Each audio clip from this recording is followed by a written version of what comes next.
Hey, it's James Murray. We're in the Net News Ledger newsroom with Ontario Regional Chief Isadore Day, and welcome to the newsroom. Hi, James. One of the issues we were talking about earlier, and we want to talk about on camera now, is energy in Ontario, the cost of energy, especially in the north. Right. So I guess first of all, James, many people that are watching right now have been hearing about the energy rates. Where maybe new transmission lines are going, but they've also recently heard in the news that the Ontario government is looking at selling off 60% of its assets. We have had a good look at the issue of electricity in Ontario, and what we're finding as First Nations now is that Ontario is in a bit of a situation, I guess a big situation, in that the high cost of energy and the impact to our people across First Nations in Ontario is one thing, but in the north we're finding that this contributes and exasperates the poverty levels in the north. So it's a very, very important issue right now. The price of energy in the north is far higher.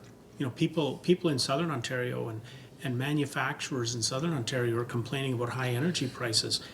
But in the north, it can be 10, 15, or 20 times the rates because it's diesel power generation in many cases. And if you go further north, while Ontario's getting excited about solar and wind, in the north, solar isn't going to work in the coldest months of the year. Right. And of course, when it gets really cold, it's usually not very windy, thank God, Right. most of the time. Yeah. Well, we're finding as we start to look at the impact of high energy costs in the north, you're right. Most communities in the north don't have access to the grid. Those that do, for example, in the other side of northern Ontario, being the east side, which is the Mushkegowuk territory, they have a transmission line up there. But they're also impacted by high energy costs because of the overall debt in Ontario on energy itself. So you take the other communities in northwestern Ontario, which many and most are on diesel generation, the cost compounds, and the issue there is that Ontario Hydro also has bought into and is controlling the energy costs on diesel as well. So it's a very complex issue. I was in Bearskin Lake about 6 weeks ago. A liter of diesel fuel was $3. Well, yeah. It's a lot of money. Yeah, and if you take the cost of energy, if you take people on a fixed income, which many people in the north are, you're looking at your monthly costs for energy, but then what does that cost of energy do to the price of food? We know that the price of an apple is one thing. The price of an apple will always be the same. But when you start transporting that apple and taking it into the north, that starts to complicate the issue. And who's impacted most of the people that have to buy that food. I've been finding that and looking at that in the north when something has to be refrigerated or frozen. So you've got frozen meats, you've got fresh fruit and vegetables that are in a cooler in a store.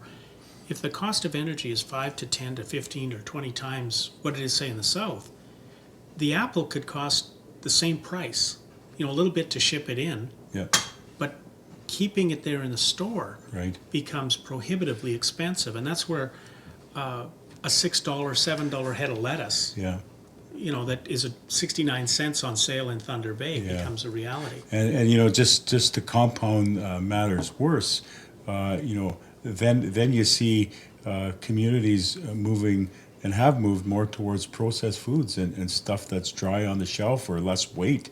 And most of that stuff, as you know, is not good for you. So the health impacts of high energy costs in the north are there. It's evident. We're seeing it now. Even if you're going out to run your chainsaw, cut some wood, and heat your house with wood, driving out to get the wood, cutting it with your saw, it's way more money than most people would understand. It's summertime. People love having a barbecue. Yeah. But what if a 20-pound tank of propane was $90? For sure. Which is what it is in a lot of northern communities. And you know, let's also look at it in another way. The issue of climate change, for example, in the north, when you go into most communities now, because of the heat, the extreme heat in the north, people have air conditioners. Yep. You know, and as you know, when you plug in an air conditioner, you see the energy meter go up, and that's got to draw on the energy source, which is, you know, the price of diesel again. Yep. And you know, many of our communities are not able to withstand the impact on the energy infrastructure that's there now. It simply is a problem. And it's something that I think in the south would never even be thought of. If there was a need for more capacity, they would add more capacity. Right. In the north, it's a long process just to establish more energy capacity. Yeah, and this is why, James, I just wanted to, you know, assure the listeners that we are First Nations in Ontario, the Chiefs of Ontario, looking at the issue of energy very seriously in all parts of Ontario. Let's face it, the high energy prices are going to affect all of us.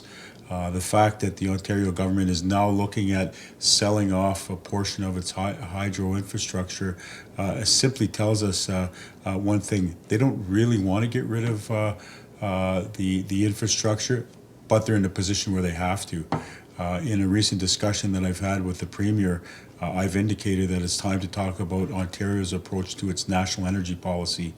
You know, I find it rather interesting that Ontario is also looking outside of Ontario to look at how it can buy cheaper power to import into Ontario. So it tells me that there's some very serious issues that we're looking at, and I can commit to our First Nations, to the chiefs that I serve, that this is a very serious matter, and that we're taking this on as a priority.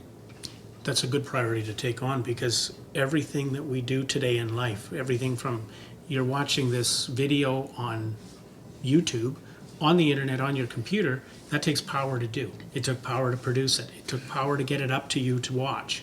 Everything we do in society today requires energy. Well, you know what? Here's the parallel and the comparison. The human body, it takes nutrients. It takes water for us to live. Every society, every community takes electricity.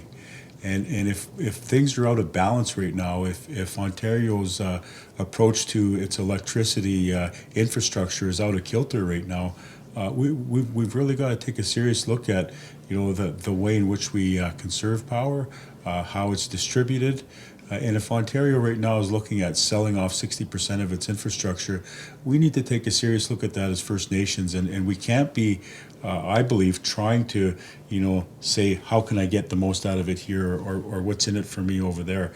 I think we need to take a holistic view of the energy sector in Ontario, and I think First Nations are faced with a very, very important policy discussion, and it's one that our folks are going to be turning to the chiefs and communities at and saying, let's talk about electricity. It'd be a serious one, because I think under a privatized Hydro One, running a grid, expanding the grid into the north where there's small communities of, you know, 500, 600, 700, 800, 1,000 people, Right. That's going to take a long time to make a return on investment, Right. and right. probably not be in something a company would invest in. Well, it's one that I think the chiefs in the north are doing an excellent job, you know, at looking at alternatives and ways to start creating more autonomy and authority of the electricity in that jurisdiction. I also think that, you know, the fact that Ontario is looking at selling off 60%, the majority of its infrastructure, it really lends itself to the fact that we need to be talking about these things, and we need to be looking at it as a collective. And it's one area that I know many chiefs in Ontario right now are saying, you know what, it's time to get serious about this.